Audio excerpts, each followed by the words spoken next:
Welcome to Brain Roots IAS. Today, we will study the Indian Railways multi-tracking project. Aspirants, आज का ये current affairs topic हमारी Indian economy और geography दोनों ही perspective से absolutely crucial है। आज के इस एक्सप्लेनर में हम इस मल्टी ट्रैकिंग प्रोजेक्ट को एकदम सिंपल, इंगेजिंग और डिटेल्ड तरीके से समझेंगे। तो चलिए शुरू करते हैं। तो सबसे पहले बात करते हैं कॉन्टेक्स्ट की। आखिर ये बिग न्यूज है क्या?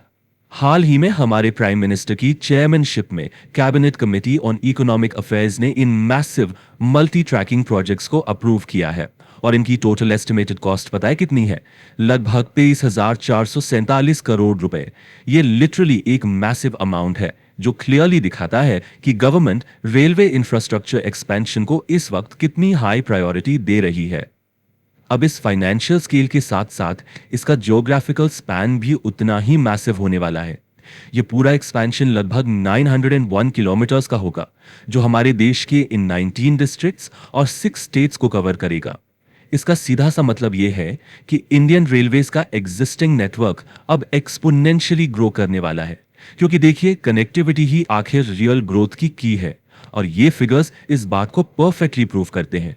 एग्जाम पॉइंट ऑफ व्यू से स्पेसिफिकली मैपिंग के लिए ये 3 मेजर मल्टी ट्रैकिंग प्रोजेक्ट्स बिल्कुल टिप्स पर होने चाहिए। पहला है नागदा से मथुरा की 3rd और 4th लाइन, दूसरा गुंटाकल से वारी की 3rd और 4th लाइन और तीसरा बुरवाल से सीतापुर की 3rd और 4th लाइन। यहां एक बेसिक कॉन्सेप्ट क्लियर कर लेते हैं। मल्टी ट्रैकिंग का सिंपल मीनिंग होता है एग्जिस्टिंग रूट्स पर एक्स्ट्रा लाइंस ऐड करना, ताकि ट्रेन ट्रैफिक का कंजेशन कम हो और ओवरऑल लॉजिस्टिक एफिशिएंसी बढ़ सके। और ये प्रोजेक्ट्स स्पेसिफिकली किन स्टेट्स से गुजरेंगे? मध्य प्रदेश, राजस्थान, उत्तर प्रदेश, कर्नाटका, आंध्र प्रदेश और तेलंगाना। अगर हम इंडिया का मैप अपने माइंड में विजुअलाइज करें तो ये क्रिस्टल क्लियर हो जाएगा कि ये नए लाइंस नॉर्थ, सेंट्रल और साउथ इंडिया की कनेक्टिविटी को कितना सीमलेसली इंटीग्रेट कर रही हैं। ये कॉरिडोर्स हमारी ज्योग्राफी की अंडरस्टैंडिंग के लिए एब्सोल्युटली टेस्टेबल फैक्ट्स हैं। इन सभी प्रोजेक्ट्स का टारगेटेड कंप्लीशन डेडलाइन 2030-31 रखा गया है। ये कोई शॉर्ट टर्म फिक्स नहीं है, बल्कि गवर्नमेंट का एक well thought out long term infrastructure vision है। इसका मेन ऑब्जेक्टिव सिर्फ आज की प्रॉब्लम को सॉल्व करना नहीं है, बल्कि फ्यूचर में आने वाली हैवी लॉजिस्टिक डिमांड्स के लिए इंडियन रेलवेज को पूरी तरह से फ्यूचर रेडी करना है। Moving on to section 3, PM Gati Shakti master plan. अब एक बहुत इंपॉर्टेंट बात, ये रीजनल प्रोजेक्ट्स आपस में आइसोलेटेड नहीं है।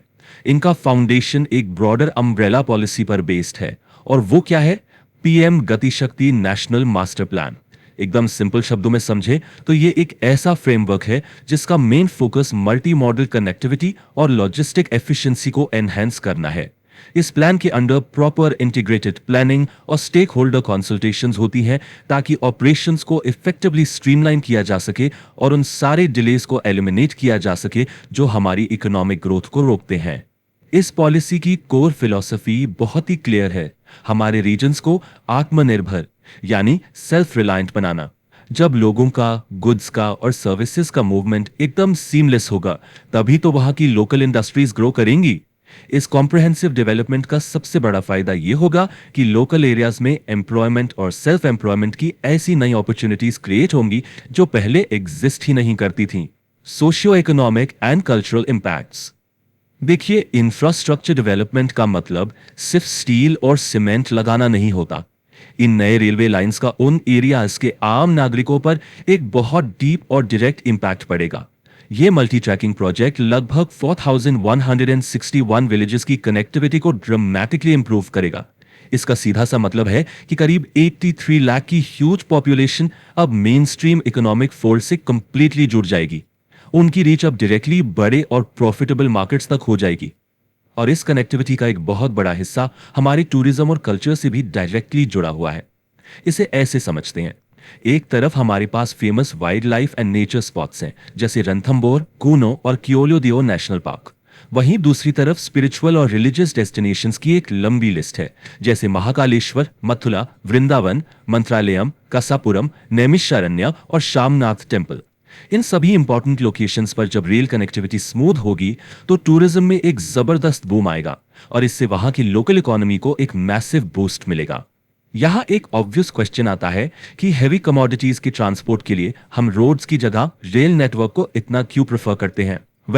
ये प्रपोज्ड मल्टी ट्रैकिंग रूट्स देश की वाइटल इकोनॉमिक आर्टरीज बनने वाले हैं।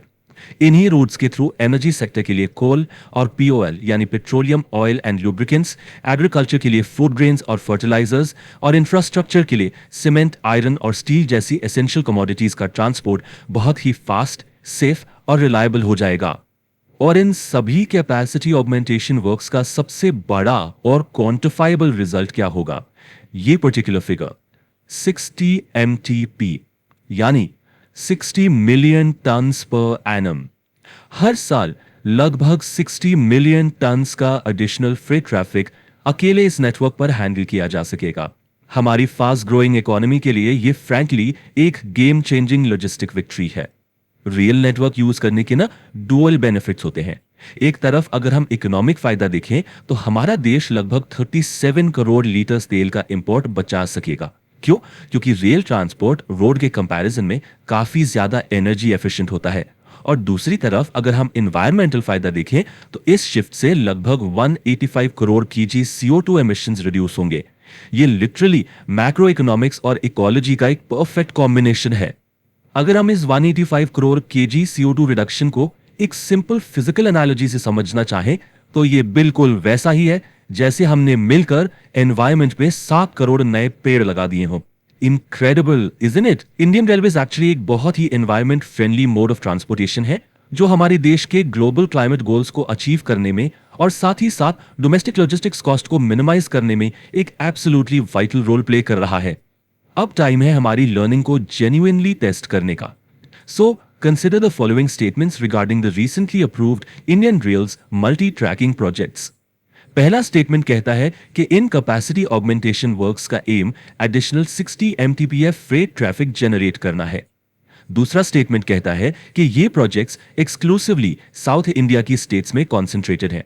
और तीसरा स्टेटमेंट कहता है कि ये एक्सपेंशन PM गति शक्ति नेशनल मास्टर प्लान के अंडर आता है। अब आप सभी को केयरफुली आइडेंटिफाई करना है कि इनमें से कौन सा या कौन से स्टेटमेंट्स बिल्कुल करेक्ट है। ऑप्शंस है A 1 and 2 only, B 2 and 3 only, C 1 and 3 only या फिर D 1, 2 and 3। Try to answer this question in the comment section. I will personally reply with the correct answer and explanation. इससे पहले कि हम sign of करें, एक thought provoking वाला question आपके लिए छोड़कर जाता हूं। क्या सच में ये मल्टी ट्रैकिंग प्रोजेक्ट्स इंडिया के लॉजिस्टिक बैकबोन को रीडिफाइन करेंगे या फिर एग्जीक्यूशन के टाइम पर हमें मैसिव लैंड एक्विजिशन चैलेंजेस का सामना करना पड़ेगा? Think about it. If you found this lecture helpful, like, share and subscribe to the channel.